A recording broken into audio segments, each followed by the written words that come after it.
Na semana passada, exploramos os mitos israelenses de segurança, as histórias que os israelenses contavam a si mesmos sobre controle, ameaça e proteção. Se ainda não ouviu, pare e confira. É importante, é bom e essa é a minha opinião, é o que eu acho. Mas existe outra camada, talvez ainda mais poderosa, outro mito para explorarmos, o mito da identidade. Porque uma coisa é perceber que suas defesas não funcionaram, outra é questionar as histórias que você conta sobre sua bondade, sua moralidade, sua unidade, sua singularidade. Nesta parte, nós mergulhamos nos mitos que vivem profundamente na alma israelense e perguntamos: o que acontece quando essas histórias são exploradas de uma forma um pouco diferente? Mas, novamente, eu não estou fazendo isso sozinho. Estou acompanhado pelo meu amigo, o jornalista e analista Kavi Hatagori. Alguém que entende que histórias vão além de narrativas. Elas sustentam nações, às vezes as fazem lutar ou até se fragmentarem. E Kaviv tem um podcast incrível chamado Pergunte Qualquer Coisa ao Kaviv, que todos deveriam ouvir. Obrigado, Kaviv, por participar da parte 2 comigo. Estou nervoso, mas também ansioso por esse episódio. Eu também. Vai ser ótimo. Vai ficar tudo bem, pronto, lá vamos nós. Então, neste episódio, quero explorar especificamente o mito da identidade. Como eu disse, que histórias Israel contou para si mesmo sobre si, sobre quem é, e como essas histórias sobrevivem após uma convulsão moral, social e emocional. Como os últimos 20 meses desde 7 de outubro. Mas se formos honestos conosco mesmos, a verdade é que esses mitos são questões que já existiam antes de 7 de outubro também. Vamos seguir uma estrutura como da última vez. Vou apresentar um mito para conversarmos. Existe verdade nisso? Até que ponto? Como você vê e como eu vejo a história? A história mudou para você? O 7 de outubro ou o ano e meio desde 7 de outubro mudou algo disso para você? Está pronto? Sim, vamos lá. Certo, tudo bem. 10 minutos ou menos para cada um. Mito número 1. Vamos lá. As Forças de Defesa de Israel, o Exército de Defesa de Israel, são o exército mais moral do mundo. Eu não gosto desse mito, e não gosto desse mito pelo seguinte motivo. Não gosto da ideia de termos que nos justificar e explicar ao mundo. Os Estados Unidos, França, Síria e Iêmen não fazem isso. E, mesmo assim, de alguma forma, isso é exigido de nós.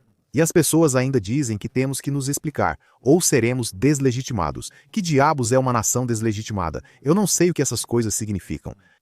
A ideia de ser o exército mais moral do mundo é um argumento criado a partir desse foco obsessivo. Um padrão absolutamente único aplicado às forças de defesa de Israel pelo mundo, pela comunidade internacional que esqueceu o direito internacional porque precisa mostrar que Israel é mau. Agora, Gaza é uma guerra horrivelmente sangrenta, mas absolutamente nada do que está acontecendo no discurso internacional sobre Gaza é novo. Tudo isso já acontecia em 2014, tudo isso já acontecia em 82, tudo isso já acontecia em 67.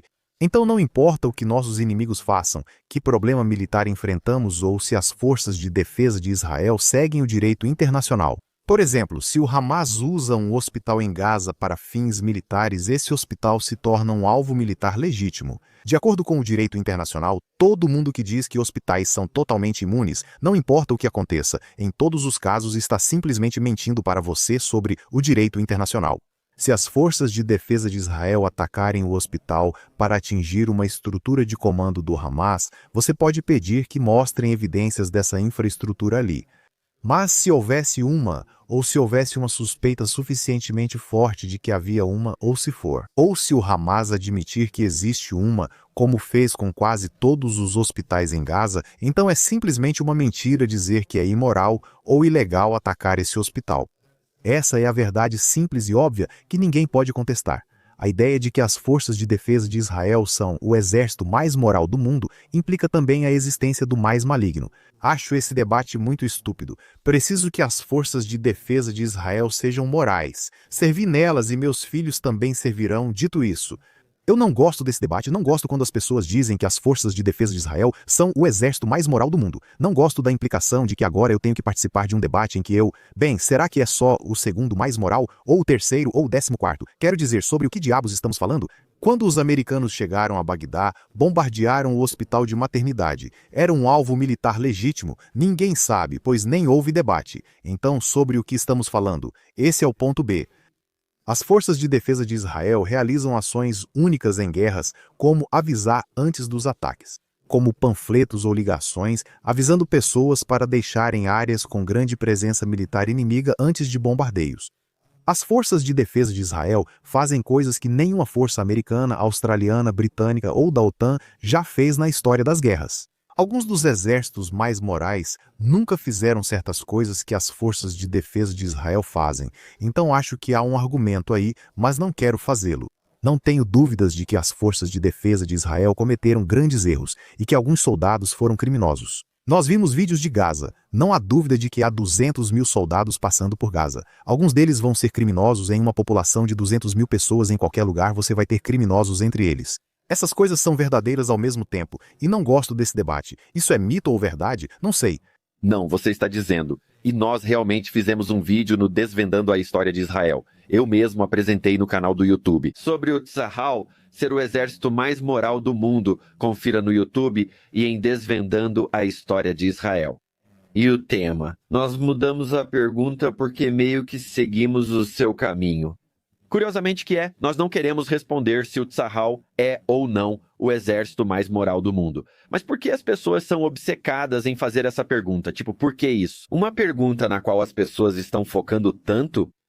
Vou responder pela filosofia judaica, se permitir. Você falou dos avisos nos telhados, mas ainda não mencionou isso. Mas a pureza das armas, o conceito de Torá e Eshek, que são doutrinas e valores sobre valorizar a vida humana, disciplina e um senso de missão. Você mencionou os avisos nos telhados, panfletos e missões abortadas para evitar vítimas civis. Tudo isso é verdade. E você falou sobre o desafio de nem querer entrar nessa questão. Como disse Cersei Lannister, ainda não alcancei meu ponto de filosofia judaica. Ainda, em uma guerra existencial, você vence ou morre, não há meio termo. Durante grande parte da história de Israel, eles travaram guerras consideradas existenciais e também conflitos assimétricos. A guerra assimétrica é muito difícil, pois, como mencionado, eles enfrentam conflitos com terroristas. Estão no subsolo, embaixo de hospitais, atrás deles, perto de escolas, crianças em escolas, e se torna incrivelmente difícil lutar uma guerra assim. Como você disse, não são só erros. Às vezes, soldados israelenses cometem atos horríveis, porque humanos fazem coisas horríveis. O desafio filosófico sobre o qual quero falar como americano, não como israelense, você é israelense. Você esteve no exército de Israel? Eu não. Seus filhos vão servir no exército de Israel. Eu não faço ideia do que meus filhos vão fazer. Algo em que penso são essas duas coisas diferentes que estou pensando do ponto de vista filosófico. Uma delas é que, até o povo judeu ter seu próprio Estado em 1948, eles viveram em uma estufa artificial de moralidade. E essa estufa artificial não permitia que as pessoas realmente vissem até que ponto elas se comportariam de forma moral, até que ponto elas agiriam de forma ética. Quando eles têm poder, quando estão em uma posição assimétrica, o povo judeu simplesmente nunca teve isso. E agora que o povo judeu tem seu próprio exército, agora que o povo judeu tem seu próprio Estado, agora que o povo judeu tem seu próprio governo, é um desafio para como eles querem e até que ponto eles querem implementar ideias judaicas, valores judaicos e valores judaicos. É um termo complicado porque em Sanhedrin 72 fala sobre embalhar, lehargash, gamlar, go. Se alguém vier para te matar, você se levanta e ataca primeiro. Isso é moral? Isso é ético? Isso faz parte da história judaica, disse Itz Greenberg, de uma perspectiva filosófica. Algo sobre o qual venho pensando muito desde... Na verdade, eu ia dizer desde esta guerra, mas não é verdade. É desde antes desta guerra, em 2014. Tenho pensado sobre isso. Eu pensava sobre isso no início dos anos 2000, eu pensava sobre isso. Venho pensando nesse conceito há um tempo e não sei bem o que significa, mas talvez você possa me ajudar a explicá-lo, diz ele. Se o exército judeu fosse 10% mais moral, seria uma luz para as nações. Se o exército judeu fosse 25% mais moral, o Messias viria, e então ele diz, se o exército judeu fosse 50% mais moral, ele deixaria de existir, o Estado deixaria de existir. Temos inimigos que o Hamas não construiu nada em Gaza por 17 anos, exceto aqueles túneis, 500 quilômetros de túneis em um território de 25 quilômetros. E o propósito dos túneis é que quando o inimigo vier atrás deles, ele tenha que atravessar cidades. Para chegar até eles, o inimigo tem que escolher. Ou enfrentam os altos custos de atravessar civis para alcançar o Hamas, ou o Hamas permanece nos túneis, sobrevivendo e governando Gaza indefinidamente. E então eles realizaram o 7 de outubro, convencendo israelenses desde a esquerda mais profunda até a direita mais extrema. Que, na verdade, temos que ir atrás do Hamas a qualquer custo, diz o Hamas. Enfrentamos um inimigo cuja estratégia fundamental é explorar a nossa própria moralidade, explorar a moralidade do mundo, forçando escolhas nos limites dos problemas morais mais horríveis. E é assim que eles planejam sobreviver. Eles planejam sobreviver causando um número de mortes em Gaza tão alto. Os israelenses não conseguem fazer isso, seja por serem bons demais ou porque o mundo não deixa. Esse é o inimigo. A moralidade se tornou uma arma de guerra dos grupos mais perversos cuja estratégia fundamental é uma enorme violação do direito internacional. Quando um ataque aéreo israelense atingiu Muhammad Sinwar, no hospital europeu em Gaza na última semana, o mundo questionou: como ousam atacar um hospital? A lei real diz: como Muhammad Sinwar ousa usar de qualquer forma? E ele transformou aquele hospital em uma arena de guerra e absolutamente em um alvo militar. E todo o conceito de que você pode ter milhares de túneis e entradas de túneis em cidades e bairros. Isso torna a demolição desses prédios para encontrar esses túneis legítima, legal e moral. Então temos um inimigo cuja única estratégia é a guerra contra a nossa moralidade, porque eles identificaram apenas uma fraqueza. Não temos outra fraqueza na guerra além da nossa moralidade. Os métodos de guerra do Hamas são um grande elogio a Israel, mesmo que o mundo não perceba isso. E eu não sei o que isso significa, se era 10% nisso e 25% naquilo, mas 50% não vão tão longe. O inimigo organizou toda a sua estratégia em torno da nossa moralidade e sabe que isso só é relevante para nós. Ninguém liga. Cerca de 250 mil pessoas morreram de fome na guerra do Iêmen há 6 anos, mas ninguém falou ou se importou. Democratas do Congresso ficaram indignados com a Arábia Saudita, mas logo passou e não teve consequência. Assad matou 600 mil pessoas e era aliado do governo sul-africano, que agora processa Israel por genocídio. Assad matou 10 vezes, 20 vezes, 30 vezes e teria matado 50 vezes o número de mortos em Gaza. E por propósitos estritamente genocidas, não havia inimigo a perseguir, não havia alvo militar legítimo. As pessoas veem poeira. Eu vejo impérios. Esta é a própria terra resgatada do Monte do Templo, pisada por babilônios e romanos, resgatada, peneirada e oficialmente certificada. 3.000 anos de legado agora são seus. Não apenas estude a história, vista, clique no link para garantir sua parte de Jerusalém. Não gosto nada dessa conversa. Isso é muita conversa bonita. Isso é muito autoindulgente. Eu respeito o Rabino Greenberg, mas esse tipo de discurso moralista sobre o que está acontecendo está totalmente desconectado da verdadeira natureza do inimigo que enfrentamos. Se nós largarmos as armas, nós morremos, e se eles largarem as armas, todo mundo vive e a causa palestina é enormemente fortalecida. Essa é a natureza do nosso inimigo, essa é a estrutura fundamental e a natureza dessa guerra. Minha pergunta, e vamos nos aprofundar nisso, pois é um tema difícil, é se você vê a ideia do Rabino Yitzhak Greenberg como moralização, e talvez essa ideia artificial de estufa, assim como talvez não sendo o talvez sim, talvez não, mas não sendo a metáfora que você gostaria de utilizar. O que é o quê? Porque você disse no episódio anterior, na semana passada, que a moralidade importa mais para você do que a legalidade. Então, quem deveria guiar o pensamento moral do exército de Israel? Sim, a moralidade deve pesar mais que a legalidade.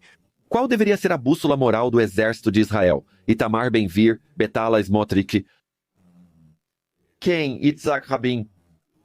Quem está guiando a moralidade aqui? Não acho que nada disso seja complicado. Existem leis de guerra muito bem concebidas. O inimigo acredita que nós seguimos essas leis e o inimigo construiu toda a sua estratégia e plano de sobrevivência com base no fato de que nós as seguimos. E até agora isso funcionou para eles. E essas leis de guerra ainda existem, elas ainda estão aí. O Hamas ainda está aí. Por que o Hamas ainda está aí? Porque nós não somos Genghis Khan e seus mongóis queimando tudo. Você disse que o povo israelense não foi longe o bastante? Porque o povo israelense não pode eliminar o Hamas em apenas uma semana. Felizmente, graças a Deus. Se fôssemos o Hamas, como isso seria? Se fôssemos Assad, como isso seria? Se fôssemos o Iêmen, a Arábia Saudita ou o Irã, como isso seria? Como seria se fôssemos um dos povos que nossos inimigos fingem apreciar? E nós não somos? Somos grandes, incríveis e surpreendentes. E vamos vencer a guerra deles, feita nos próprios termos, sem perder nossa moralidade, mesmo que o mundo finja que a perdemos porque todos veem. Parte disso é legítima, muito disso é decente. Pessoas vendo fotos de crianças mortas em seus celulares. Isso ativa a amígdala e a resposta de bondade nelas, mas talvez não percebam que um algoritmo só mostra uma criança morta específica. Existe um enorme subgênero no TikTok de fotos de crianças mutiladas da guerra da Síria sendo vendidas no TikTok como se fossem de Gaza. Assim que alguém diz, isso é propaganda, está errado, é da Síria, de repente a criança deixa de importar, só importa se for de Gaza. Existe toda uma natureza algorítmica e propagandística em como as pessoas estão sendo provocadas. Grande parte disso são pessoas honestas e decentes, reagindo ao que estão vendo e não pensando por 2 segundos sobre por que estão vendo apenas uma coisa em particular. Estamos em conflitos agora. No Sudão, o número de mortos é 10 vezes maior. Horrível, genocida, vil e maligno, travado com aliados dos Estados Unidos e armas do Ocidente. E ninguém se importa, ninguém está falando sobre isso, ninguém nem sequer sabe disso. Então, sabe, eu realmente não confio na moralidade do Ocidente, e definitivamente não acredito que exista moralidade em nenhuma das sociedades ao nosso redor. Nessas questões, exigem que a gente atinja um padrão que ninguém mais estabelece, nem para si mesmo. Ainda assim, precisamos alcançar esse padrão não por ser o deles, mas por ser o nosso, e venceremos com ele. Muitas pessoas decentes e boas estão indo lutar. Eles sabem que as forças de defesa de Israel são morais. Se achassem o contrário, não lutariam. Então, todas essas questões juntas significam que precisamos ser morais. Então, todas essas coisas se encaixam. Precisamos ser morais, seremos morais, lutaremos de forma moral. Jesus, não nos dê lição de moral. Não nos dê lição de moral. Isso é uma coisa tão boba. Venha me explicar como destruir o Hamas. Não me diga se você é 10%, 22% ou 37,5% mais moral, mas como destruo o Hamas. Se tiver uma ideia, gostaria de ouvir. Não sei se Benjamin Netz e Yahoo sabem, mas sem essa ideia sobre o que é esse debate. Nós temos uma bússola moral, sabemos qual é nossa moralidade. Isso está na lei israelense. Quando Israel assina Genebra, essa lei internacional vira lei interna. E às vezes você encontra soldados criminosos e eles precisam ser responsabilizados, e eles são responsabilizados. Eu tenho uma resposta, não sou um estrategista militar, mas aqui está a minha resposta para a pergunta. Deixando de lado o aspecto militar, acho que sim, há aspectos militares nisso, mas também há nós. O mundo precisa oferecer ao povo palestino uma alternativa ao Hamas que seja viável, legítima, confiável e empolgante, e onde o povo palestino possa enxergar outra alternativa ao Hamas. E então, o que precisa acontecer é que o mundo árabe, junto com aliados do Ocidente, precisa mudar radicalmente a abordagem educacional nas autoridades governadas pelos palestinos. Isso tem que vir do próprio povo, não pode vir do resto do mundo. Mas o próprio povo precisa de ajuda do restante do mundo. Para enxergar algo, para olhar para alguma coisa, eles não têm nada. Se você é o povo palestino, você não tem nada. Do outro lado disso, isso é empolgante, você. Vai ser como? Ah, eu vejo o que está do outro lado. Vejo a luz no fim do túnel. Eles não têm isso. E se o mundo pudesse ajudar a incentivar isso, e se o mundo pudesse ajudar a fornecer e garantir que exista um sistema educacional que não seja tão rapidamente anti-sionista, anti-Israel, anti-judeu como é. Então eu acho que existe uma alternativa. Eu acho que é provável, eu acho que é possível, de verdade. Eu concordo. Havia um líder religioso palestino, líder religioso árabe-israelense chamado Muhammad Nimir Darwish, que nos anos 80 que vem do mesmo campo de conservadorismo islâmico radical tipo Hamas, Irmandade Muçulmana, e é o líder espiritual do ramo sul do movimento islâmico em Israel. E o partido político que surge dos ensinamentos dele e dos seus alunos se chama La'am, e reconhece Israel como um Estado judeu, e adota essas ideias religiosas de piedade e retorno ao Islã original. E tudo isso o Hamas usa para transformar em uma ideologia de destruir tudo até o chão. Isso leva a um lugar de verdadeiro pacifismo, coexistência pacífica e reconhecimento do Estado judeu. E assim, de dentro, e é o maior partido político entre os árabes israelenses e, assim, de dentro do Islã palestino e de dentro do Islã palestino conservador e do modelo do Hamas.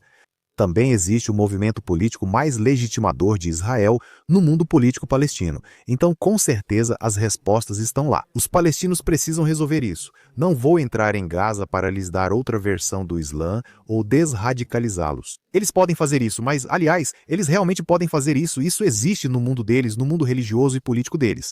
Todos esses defensores dos palestinos ao redor do mundo que defendem o Hamas não entendem que a completa e total ignorância deles sobre os palestinos na verdade faz com que eles prejudiquem os próprios palestinos ao defenderem os destruidores do mundo político e religioso palestino. Então sim, existem soluções e existem saídas, mas a ideia de que as FDI precisam ser agora contidas, a ideia de que podemos ter Eu realmente gosto da sua ideia da estufa ou casa de vegetação, seja lá como queira chamar. Não é minha ideia, não é minha ideia. Mas só a ideia mesmo. É. Os judeus estavam em uma posição em que eram totalmente e completamente vulneráveis, mas moralmente impecáveis. Isso é algo bonito. E os antisionistas hoje nos Estados Unidos desejam que fôssemos assim novamente. Vulneráveis, mas moralmente impecáveis, exatamente. Exceto pelo maldito século XX. Existem tecnologias burocráticas, tecnologias químicas e tecnologias de combate que mudam fundamentalmente a equação de ser vulnerável, mas moralmente impecável. Porque agora você pode ser tão vulnerável a ponto de ser exterminado e não é mais moral permanecer vulnerável e moralmente impecável. E os judeus, que ainda fingem ser antisionistas por pura ignorância, são judeus que não tiveram a experiência da vulnerabilidade. Eles são judeus na América que estão seguros há 5 gerações. Então sim, absolutamente, esse é o desafio. Agora precisamos adentrar um mundo de poder, que exige compromissos morais. Não podemos mais nos dar ao luxo de não ter poder, embora eu desejasse isso. Mito número 2. Aqui vamos nós, viajando das FD, primeiro para meados do século X, primeiro X, e vou ler para vocês uma frase famosa. E a frase é a seguinte. A região de Israel, então conhecida como Palestina, é uma terra sem povo para um povo sem terra. Alerta nerd, lá vamos nós. Quem criou esse termo? Tenho 100% de certeza que vou te pegar nessa. Tenho 100% de certeza, você não tem chance dessa vez. Israel. Não acredito que Israel disse. Sabia que você ia dizer isso? Te peguei? Sim, claro, Israel dizendo isso é Israel dizendo bem. Quem popularizou isso? Mas, na verdade, isso não vem de fontes judaicas, e sim de fontes cristãs, dos anos 1840, da Igreja Livre da Escócia. Pronto, aí está, Israel. Zangwill, então, disse isso em um discurso no início do século XX. Depois, ele ficou receoso com o sionismo e disse, não sei se o povo judeu deveria criar um Estado judeu. Ele disse, não é uma terra vazia, há pessoas lá. Ele disse algo como, na verdade, essa frase não é tão verdadeira assim. Ele trouxe essa frase do cristianismo. Uma espécie de dispensação escatológica do sionismo ou algo parecido. Me perdoe por usar essas palavras, mas para dentro do discurso judaico. E ele mesmo não gostava disso e não era muito usado pelos sionistas e... Todos os escritos sionistas que temos, Jabotinsky, do movimento revisionista certo, fala constantemente sobre os árabes e sobre a honra árabe, e sobre o que os árabes vão fazer, que os árabes vão lutar, e que é extremamente improvável que eles simplesmente nos recebam de braços abertos, e dividir a terra não é algo que qualquer povo que se respeite faria, a menos que fosse forçado, e que vai ter que ser uma guerra, certo? Então você vai... Você vai. Ok. Ficamos horrorizados e não queríamos admitir, mas no fim foi o que ocorreu. Qual sua resposta a esse mito? Uma terra sem povo para um povo sem terra é totalmente falso. Foi usado primeiro por sionistas cristãos e depois por Israel Zangwill, até ser abandonado. Mas eu quero contestar de forma bem séria, e aqui vai a minha resposta para o seu discurso que você começou aqui. Minha contestação é, eu já ouvi isso tantas vezes. Não só já ouvi isso, como agora bato no peito e peço desculpas, eu ensinei isso. Na verdade, eu usei a descrição de Mark Twain sobre a desolação da região, e quando ele visitou as áreas pouco povoadas em 1867, ele escreveu, acho que se chama Inocentes no Exterior, e ele descreveu de uma certa forma. Então, professores judeus ao redor do mundo passaram a usar essa frase, uma terra sem povo para um povo sem terra. E e é. E ainda assim, o censo otomano de 1878 mostra que havia 440 mil pessoas vivendo na região, conhecida como Palestina, que incluía cerca de 400 mil muçulmanos, 43 mil cristãos e 15 mil judeus. E o assentamento sionista, a primeira Aliá, que ocorreu de 1882 a 1903, concentrou-se em áreas subdesenvolvidas ou não cultivadas, como o Vale do Hula e o Vale de Jezreel. Ouça, você já mencionou isso. Foi Vladimir Jabotinsky, líder sionista revisionista, cujo sucessor intelectual assumiu em seu lugar. Seu sucessor, Menachem Begin, também sabia que havia outro povo ali. Eu sou Kavib, só refletindo sobre isso. Eu gosto de ser complexo sobre a história de Israel, de trazer nuances para na história de Israel, todas essas coisas. Mas enquanto estamos conversando aqui, estou pensando comigo mesmo sobre como as pessoas que escolhem demonizar Israel, demonizar o sionismo, gostam de demonizar isso a partir da esquerda liberal, certo? Um povo sem terra, sem um povo para um povo sem terra. E as pessoas que vieram da esquerda, que basicamente estavam argumentando que, olha, existe uma oportunidade de cultivar essa terra. Grande parte dela é pouco povoada, o que é verdade. E então, eles também gostam de condenar fortemente Jabotinsky. E Jabotinsky, em 1923, escreveu A Muralha de Ferro. E o que ele escreveu foi: podemos dizer a eles o que quisermos sobre a inocência dos nossos objetivos. Podemos diluí-los e adoçá-los com palavras melosas para torná-los mais palatáveis. Mas eles sabem o que queremos, assim como sabemos o que eles não querem. Eles sentem pelo menos o mesmo amor instintivo e ciumento pela Palestina que os antigos astecas sentiam pelo México antigo, e o Sioux por suas vastas pradarias. Toda a população nativa do mundo resiste aos colonizadores, ele diz, enquanto tiver a menor esperança de poder se livrar do perigo de ser colonizada. Então é isso, se você seguir a visão de mundo de Jabotinsky, já havia pessoas lá, Jerusalém, acredito eu, e podem checar essa informação. Tinha pelo menos tantos judeus quanto muçulmanos, ou pelo menos havia muitos judeus lá, talvez 30%, 20%, 40%, eu não sei exatamente. Mas não era uma minoria tão pequena quanto era no sentido mais amplo. Mas sempre, sempre, sempre houve um número de judeus vivendo na terra de Israel de forma contínua nos últimos milhares de anos que conhecemos. Mas como você reconcilia isso? Pelo menos você e eu reconhecemos, estamos de acordo. Isso é um mito. Não era uma terra desabitada, havia pessoas ali. Talvez vejamos isso de forma diferente. Talvez seja o caso de que havia pessoas vivendo lá, mas elas ainda não eram um povo. Ou seja, a identidade palestina se formou ao longo do tempo, ela se desenvolveu com o tempo e se transformou em uma nação com o tempo. Mas não havia um povo formal ali, havia várias pessoas ali que não tinham uma identidade distinta. Qual é a sua opinião sobre tudo isso? É muita coisa. Quanto tempo temos? Temos umas 3 horinhas. A gente consegue. Então, quero dizer, o ponto simples é que todo mundo tem argumentos a seu favor. Havia pessoas vivendo aqui, isso é certo, e elas não eram quietas. Palestina no sentido de que as divisões provinciais otomanas não reconheciam uma Palestina. Como entendemos a terra hoje, que é baseada na terra de Israel, certo? O que é a Palestina? Dessa área específica da Galileia do Norte, da Alta Galileia, até Elat, até o Mar Vermelho? Isso não é algo que os otomanos e as pessoas que viviam na terra, que se consideravam otomanos, viam e pensavam como uma terra única e coerente. Por isso é difícil saber quantas pessoas viviam aqui. Você mencionou 400 mil em 1878, mas pode ter sido 300 mil. Não temos como saber ao certo. Existem estimativas e o censo é bom, mas o censo está juntando partes do que era então Beirute, certo? Nablus, ou na costa, o que é hoje. Netanyahu, que não fica tão ao norte, já não faria mais parte dessa antiga versão muçulmana de Jund Palestine da região da Palestina, que é essencialmente o corredor de Jerusalém até Jaffa, de Jerusalém até a atual Tel Aviv. E todo o sul é um sanjaco diferente, ou uma parte diferente do distrito administrativo. A única organização e o único grupo na Terra, esses 2 grupos que preservam a ideia da Terra como o que hoje conheceríamos como Israel.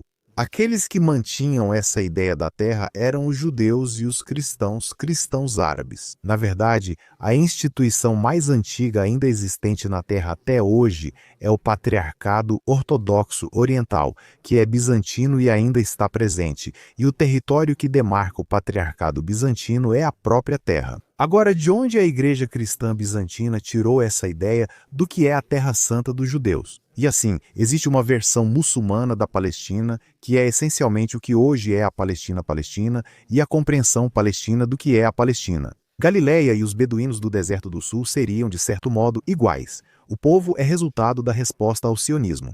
E então, quando você tem judeus chegando e falando sobre essas pessoas, observando essas pessoas e discutindo sobre essas pessoas, eles não ouvem dos locais, que os locais são palestinos, eles não ouvem dos beduínos do sul e dos cristãos da Galileia, juntos de alguma forma unificada que existe esse povo. Em 1860 e 1880 começamos a ver uma discussão palestina séria e intensa, pelo menos entre as elites. Isso vai se espalhando lentamente, mas pelo menos entre as elites.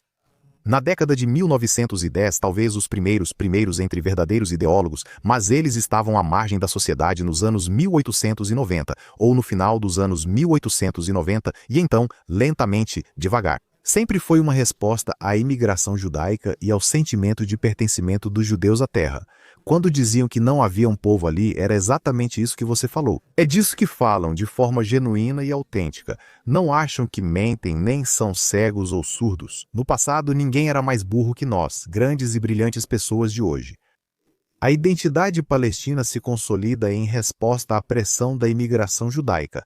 Isso é algo que estudiosos palestinos reconhecem, discutem. Não. Isso não é, aliás, diferente da identidade alemã, que se consolida no século XIX em resposta a certas realidades e pressões também. Não estou dizendo que, portanto, os palestinos não existem no mesmo sentido em que existe um povo alemão. Existe um povo palestino, mas é claramente isso. E assim, um discurso vem de um lugar real, honesto, autêntico. Existem pessoas vivendo aqui, elas são diversas, muitos são agricultores que têm medo de serem deslocados. Uma vez me deparei com os diários de um cara chamado Tebi. Ele é um judeu de Damasco que comprava terras para organizações sionistas. Ele era um sionista que não falava de si mesmo como sionista. Ele quer construir assentamentos judaicos, mas não quer exatamente um Estado judeu, porque ainda pensa nisso como território fundamentalmente otomano. Ele não acha que isso possa mudar, mesmo assim conversa com muitos fazendeiros e muitos dos falachim. O campesinato, que é a maior parte da população, é rural e não possui suas terras. Muitos desses proprietários ausentes em Damasco vendem a maior parte das terras aos sionistas. Você mencionou que essas são terras que não são cultiváveis, não são agrícolas. Eu não conheço esses termos, me desculpe. Fui voluntário em um kibutz por alguns meses, só isso, mas a sensação de que a terra está aberta e pode ser tomada. Os judeus que também estão impulsionando o empreendimento sionista são judeus que pensam que a Europa vai entrar em colapso, em uma catástrofe, e que milhões de judeus vão precisar de um lar. E eles falam nesses termos, Ben-Gurion fala nesses termos. A ideia é que existem 300 mil a 400 mil camponeses com identidades e culturas diversas, vivendo em várias regiões sob diferentes governadorias. E, portanto, este é um povo que não pode ser deslocado porque é a colonização que então irá deslocar esse povo. Simplesmente não faz sentido, e não é a realidade da década de 1880, simplesmente não é o que está acontecendo na década de 1880. Então todas essas coisas são verdadeiras ao mesmo tempo. Assim que os sionistas chegam, observam o local, refletem, discutem e traçam estratégias. Eles sabem da existência da terra e passam a interagir de perto com as elites urbanas. Os Ayu, que significa olhos em árabe, mas se refere às grandes famílias, que são as elites urbanas, os Nashashibis, os Khalidis, os Husseins e todos esses nomes famosos das elites palestinas. Eles começam a ter essas interações com eles e começam a reconhecer que há algo aqui. E quando chegamos a 1914, acho que é por causa do colapso da censura otomana em 1908, você começa a ter jornais, em Jaffa, por exemplo, chamados Falestim, um jornal chamado Palestina em Jaffa e um jornal chamado Al-Carmil. O Al-Carmil, que são as montanhas acima de Haifa, em Haifa, que falam sobre identidade palestina e nacionalismo. O fascinante é que todos esses jornais, todo esse discurso sobre o nacionalismo palestino que enxerga um povo palestino, tudo isso é cristão há anos já. Uma última frase, a identificação muçulmana da Palestina com a Palestina como essa nação. Como isso não nasce do nacionalismo e não nasce de uma resistência a, você sabe, eu não sei, um deslocamento em algum sentido moral fundamental ocidental. Isso nasce de um debate entre teólogos do Islã sobre a fraqueza islâmica e sobre como não podemos mais ignorar que o Islã está fraco. Os impérios europeus dividem nossos territórios e o Islã não pode ser fraco, pois isso negaria sua verdade. Por isso, o Islã precisa recuperar sua força, resistir e superar o sionismo. E é por isso que o Hamas é tanto palestino, mas também não é nada palestino. É absolutamente um movimento pan-islâmico que está disposto a destruir a Palestina no altar de superar os judeus, para resgatar todo o Islã e restaurá-lo ao seu lugar na história. Essa ideia é antiga. Esse é Rajamin al-Hussein. Ele não aceitou compromisso sobre 2 estados nos anos 30 porque o Islã estava em jogo. Esse é Izzadin al-Qassam. Esses são muitos dos que tornaram esse conflito muito violento nas décadas de 20 e 30. Quando o primeiro grande pogrom contra os judeus é organizado em 1920 e depois, novamente o grande em 1929, esses eventos são sobre religião, são sobre o Islã, não sobre identidade palestina, nacionalismo, colonialismo e todas essas coisas. Então, há pelo menos 6 tendências e caminhos diferentes, todos acontecendo ao mesmo tempo, todos sobrepostos uns aos outros. Nenhum sionista sério, por qualquer período de tempo, realmente pensou que não havia pessoas aqui, exceto talvez no início quando chegaram e as pessoas daqui lhes disseram que não havia ninguém aqui. E eles rapidamente se uniram em algo muito, muito mais coeso, muito, muito mais povo. Eles tiraram isso dos cristãos palestinos, a ideia de como é a terra, que originalmente é uma ideia judaica. E eles se tornaram um povo de uma forma coerente e séria que precisamos reconhecer. Então tudo é verdade. Todas as coisas são verdade ao mesmo tempo. Então, aqui está o que fizemos. Nós apenas exploramos alguns mitos. Foi muito divertido explorar e o que eu continuo pensando é nessa ideia. Isso. O poder do mito de nos manter unidos, o poder do mito de unificar e o poder do mito de guiar. E parte do nosso trabalho ao amadurecermos nossa compreensão do passado para construir um futuro mais saudável é explorar os mitos de uma forma mais profunda.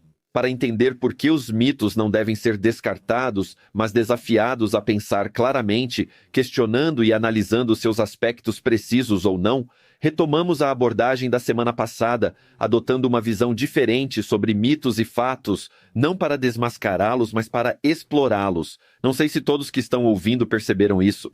Exploramos mitos de diferentes lados do espectro político, e nossas conclusões podem ter sido diferentes em cada um deles.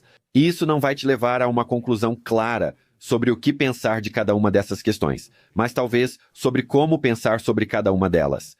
Como eu gosto muito de dizer, fatos importam, sentimentos importam, lógica importa e histórias importam. Fatos não ligam para os seus sentimentos. Sim, a gente ouve isso com frequência, mas sentimentos também não ligam muito para os seus fatos, na maioria das vezes.